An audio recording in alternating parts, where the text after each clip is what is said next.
Pakistan cricket team के coach Bob वुलबर्ट किन किन राजों को जानते थे जिन पर बात भी नहीं की जा सकती थी। बज़ाहिर सेहतमंद नजर आने वाले बॉब वुलबर्ट किन किन बीमारियों का शिकार थे, उन्होंने अपनी ज़िंदगी का आखिरी राब्ता किससे किया। इन सब सवालों के जवाब जानने के लिए इस वीडियो को आखिर तक ज़रूर देखें।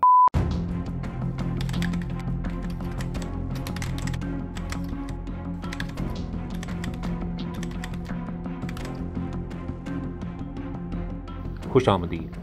18 मार्च 2007 पाकिस्तान की क्रिकेट की तारीख का एक स्याह तरीन दिन है।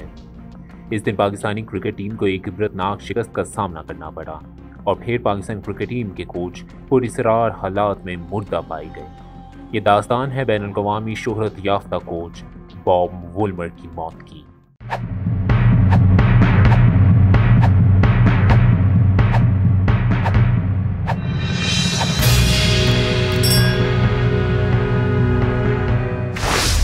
क्रिकेट की तारीख के पुरअसरार तरीन वाक़यात में से एक वाक़या पाकिस्तानी हेड कोच बॉब वुलबर्ट की मौत का है। बॉब वुलबर्ट ने 2004 में पाकिस्तानी क्रिकेट टीम की कोचिंग की जिम्मेदारियां संभाली। बॉब वुलबर्ट से पहले जावेद मियांदाद पाकिस्तानी टीम के हेड कोच थे, जिनको भारत के खिलाफ पाकिस्तान में ही इबरतनाक शिकस्त के बाद हटा दिया गया था। बॉब वुलबर्ट ने पाकिस्तान की टीम की कोचिंग की जिम्मेदारियां संभाली तो पाकिस्तानी टीम की परफॉर्मेंस में काफ़ी बेहतरी आई और पाकिस्तान ने 2005 में भारत में जाकर हराया और इसके बाद इंग्लैंड के खिलाफ भी सीरीज जीती। बॉब वुलबर्ट रवायती कोचें से काफ़ी मुख्तलिफ थे। वो जदीद टेक्नोलॉजी का इस्तेमाल करने वाले इंसान थे। उनका लैपटॉप हर वक्त उनके साथ होता था। वो मैच के दौरान पाकिस्तानी टीम और मुखालिफ टीम की खूबियों और खामियों को नोट करते जाते और बाद में बैठकर उनका जायजा लेते और अगले मैच में बेहतरीन हिकमत अमली के साथ ग्राउंड में उतरते थे। यही बॉब वुलबर्ट की कामयाबी का राज था। जहां बॉब वुलबर्ट की कोचिंग में पाकिस्तान ने बहुत सी फतूहात हासिल की, वहीं पाकिस्तानी टीम बहुत से स्कैंडल्स का भी शिकार रही। 2006 में पाकिस्तानी क्रिकेट टीम पर बॉल टेम्परिंग का इल्ज़ाम लगा। फिर पाकिस्तानी बॉलर्स शुएब अख्तर और मोहम्मद आसिफ के डूप टेस्ट पॉजिटिव आ गए और उन पर मंशियात इस्तेमाल करने का इल्ज़ाम लगा। इन स्कैंडल्स में पाकिस्तानी टीम के हिंदू खिलाड़ी दानिश कनेरिया के साथ उनके मजहब की वजह से नारवा सलूक और बिला आखिर 2007 में वर्ल्ड कप में पाकिस्तान का आयरलैंड के हाथों शिकस्त खाकर वर्ल्ड कप के पहले ही राउंड में बाहर हो जाना भी काबिल जिक्र है। पाकिस्तानी क्रिकेट टीम के साथ ही नहीं बल्कि स्कैंडल्स बॉब वुलबर्ट के कोचिंग करियर के साथ मुंसलिक रहे। जब बॉब वुलबर्ट साउथ अफ्रीका की क्रिकेट टीम की कोचिंग कर रहे थे तो साउथ अफ्रीका के खिलाड़ी और टीम के कप्तान हेंसे क्रोनिए ने खुद मैच फिक्सिंग का एतराफ़ किया। Unfortunately, I took the money and it is a mistake that I made and I accept. Words cannot begin to describe the shame, humiliation and pain which I feel in the knowledge that I have inflicted this on others. और इस बात का ऐलान भी किया कि वो जल्द उन तमाम लोगों के नाम भी बताएंगे जो कि उसमें शामिल थे। मगर ये बताने से पहले ही जून 2002 में एक पुरअसरार जहाज़ हादसे में वो हलाक हो गए। इसलिए ये तस्वर किया जाता है कि बॉब वुलबर्ट दुनियाई क्रिकेट के बहुत से ऐसे राजों से वाकिफ थे जो कि अगर बाहर आ जाते तो बहुत से लोगों को नुकसान होता। 2007 में वर्ल्ड कप से बाहर होने और आयरलैंड के हाथों इबरतनाक शिकस्त का सामना करने के बाद उन्होंने प्रेस कॉन्फ्रेंस की और लोगों के तुंद और तेज सवालात के जवाब दिए। लोगों और ख़ासतौर पर पाकिस्तानी सहाफ़ियों का गुस्सा उनके सवालात से जाहिर था, लेकिन बॉब वुलबर्ट ने हमेशा की तरह इन सवालात का जवाब बड़े ही नर्म लहजे में दिया, जिसके लिए वो बहुत मशहूर थे। एक सहाफ़ी के इस सवाल पर कि क्या आप रिज़ाइन कर रहे हैं, बॉब वुलबर्ट का जवाब था कि अभी तो मैं जाकर बस सोना चाहूँगा, और मुस्कुराकर अगले सवाल की तरफ बढ़ गए। उन्होंने प्रेस कॉन्फ्रेंस में बड़े ही खुले दिल का मुजाहरा करते हुए कहा कि वो ICC डेवलपमेंट प्रोग्राम को सराहते हैं जिसके ज़रिए नई टीमों की मदद की जाती है और वो इस काबिल हो जाती हैं कि वो एक पाकिस्तान जैसी बड़ी टीम का मुकाबला कर सके और उसको हरा सके। प्रेस कॉन्फ्रेंस के बाद बॉब वुलबर्ट ने BBC रेडियो के सहाफ़ी एलिसन मिचेल के चंद सवालात के जवाब भी दिए।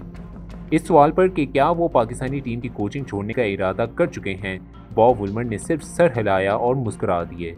इसके बाद पाकिस्तानी टीम बस में बैठकर होटल की तरफ रवाना हो गई।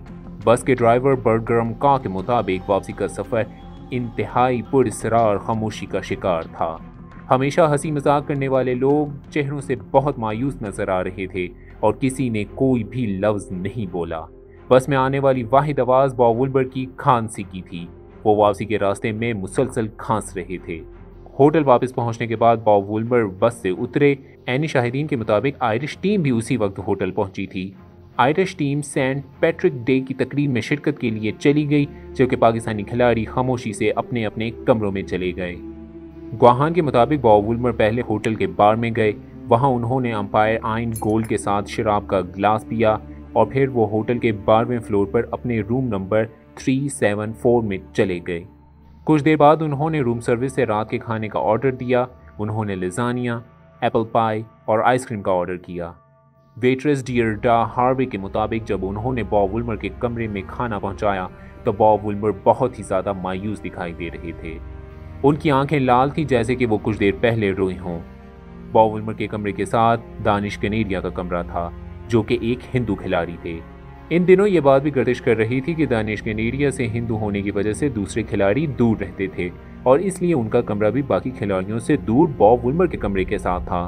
कॉरिडोर की दूसरी जानिब वेस्ट इंडीज़ और दुनिया क्रिकेट के मायानाज बल्लेबाज ब्रायन लारा का कमरा था, जो कि अपने करियर का आखिरी वर्ल्ड कप खेल रहे थे। बॉब वुलमर के कमरे में शैंपेन की 2 बोतलें भी पड़ी हुई थीं, जो कि जमाइका आते हुए हीथ्रो एयरपोर्ट पर आने वाले एक पाकिस्तानी क्रिकेट टीम के मद्दाह ने बॉब वुलमर और उनके असिस्टेंट कोच मुश्ताक अहमद को दी थी। तो मुश्ताक अहमद ने भी अपनी बोतल बॉब को दे दी। इसके बाद कमरे में क्या हुआ कोई नहीं जानता। कुछ देर बाद बॉब वुलमर ने साउथ अफ्रीका में मौजूद अपने दोस्त से ऑनलाइन चैट की। रात को उन्होंने मुकामी वक्त के मुताबिक 8:12 पर अपनी बीवी गिल वॉलमर को केप टाउन में ईमेल की। इस ईमेल में उन्होंने अपनी बीवी से आम किस्म की बातें की और लिखा कि मेरा आज का दिन बहुत बुरा रहा, उम्मीद है तुम्हारा दिन अच्छा रहा होगा। शायद मैं अच्छी तरह खिलाड़ियों को समझा नहीं सका कि क्या करना था। खैर अब मुझे गयाना नहीं जाना पड़ेगा और जल्द ही हमारी मुलाकात होगी। इसके बाद बॉब वुलमर का ना तो किसी से रब्ता हुआ और ना ही किसी ने उनको देखा। इस ईमेल के 14 घंटे और 18 मिनट बाद जब एक मेड उनके कमरे में आई तो उसने बॉब वुलमर को मुर्दा हालत में बाथरूम में पाया। पाकिस्तानी टीम के खिलाड़ी भी हैरान थे कि आज बॉब वुलमर नाश्ते पर क्यों नहीं आए, जबकि वो कभी नाश्ता मिस नहीं करते थे। सबको लगा कि शायद वो कल की हार पर बहुत ज़्यादा दिल बर्दाश्ता हैं, इसलिए वो ब्रेकफास्ट पर नहीं आए। मेड ने फ़ौरन होटल के मैनेजर को इस बात की इतला दी। गुआहान के मुताबिक बॉब वुलमर की लाश बाथरूम के फर्श पर पड़ी हुई थी। उन्होंने कमीज़ नहीं पहनी हुई थी, उनके मुंह में जमा हुआ खून था और बाथरूम की दीवारों पर उल्टी के निशानात थे। इस वाक़े की इतला फ़ौरन जमाइका की पुलिस को दी गई और पुलिस मौका वारदात पर पहुंची। शवाहिद जमा किए गए, सीसीटीवी कैमरे की फुटेज देखी गई और लाश को पोस्टमार्टम के लिए अस्पताल भेज दिया गया।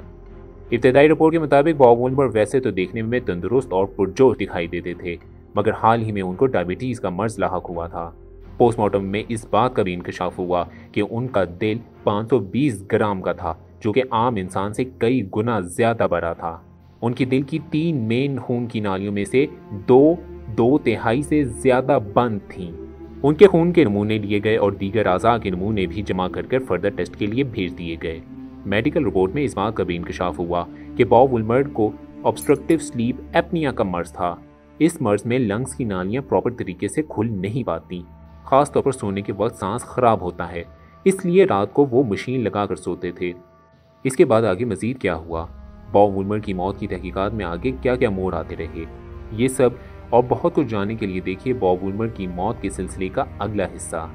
आपको हमारी वीडियो कैसी लगी? वीडियो पसंद आने की सूरत में वीडियो को लाइक करें, चैनल को सब्सक्राइब करें और बेल आइकन को ज़रूर प्रेस करें। नीचे कमेंट्स में अपनी कीमती राय से ज़रूर आगाह करें। इस तरह की मज़ीद मिस्ट्रीज़ देखने के लिए आप स्क्रीन पर आने वाली वीडियोस पर क्लिक करें। अगर आप चाहते हैं कि हम किसी और टॉपिक पर वीडियो बनाएं तो हमें नीचे कमेंट्स में ज़रूर बताएं। बहुत शुक्रिया।